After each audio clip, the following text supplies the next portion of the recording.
আপনারা সকলে কেমন আছেন? কেমন আছেন? আপনারা অনেক গুরুত্বপূর্ণ কথা শুনেছেন।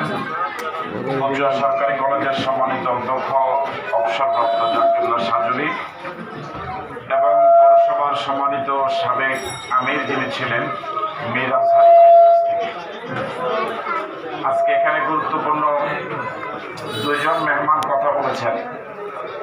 এই এলাকার পূজা কমিটির যিনি সহ সভাপতি বিশিষ্ট ব্যবসায়ী সমীর কর দাদা এবং ডাক্তার সেফায়েতুল্লাহ, ওনারা গুরুত্বপূর্ণ কথা বলেছেন।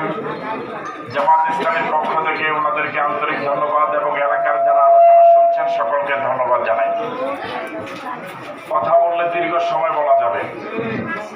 আমরা আপনাদেরকে সংক্ষেপে যে কথাটি বলতে চাই, আপনারা কি সকলে শান্তির কচুয়া চান? সন্ত্রাস মুক্ত কচুয়া চান? চাঁদাবাজ মুক্ত কচুয়া চান?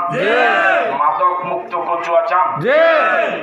বিগত দিনে কি আপনাদের এই চাওয়া পূরণ হয়েছে? বিগত দিনে আপনারা এমপি বানান নাই, এই চাহিদা কি পূরণ হয়েছে? এই চাহিদা পূরণ হওয়ার জন্য আপনাদের হাতে কি সামনে কোনো সুযোগ আছে? কত তারিখ? কয় দিন? এই দিনটাকে যদি আপনাদের চাওয়া অনুযায়ী যদি কাজে লাগান, তাহলে আগামী 5 বছর মাদক, সন্ত্রাস, চাঁদাবাজ, ইফটিজি মুক্ত কচুয়া উপহার পাবেন ইনশাআল্লাহ।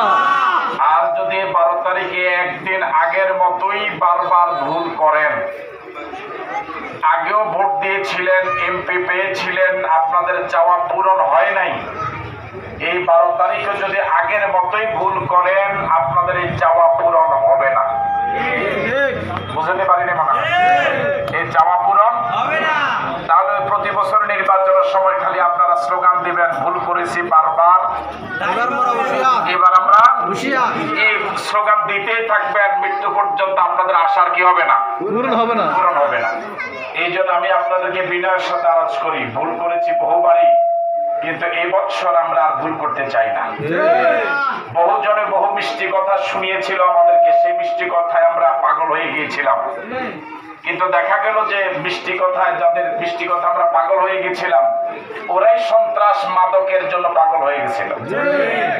আমরা 12 তারিখ 11 দলীয় জোটের দাঁড়িপাল্লা প্রতীকে ভোট দিয়ে স্বপ্নের কচু আপনাদেরকে উপহার দেওয়ার জন্য উদাত্ত আহ্বান জানাচ্ছি। আপনারা যদি আমাদেরকে ভোট দেন, আমরা কথা দিচ্ছি, আপনারা যে কচুয়ার স্বপ্ন দেখেন, এই স্বপ্ন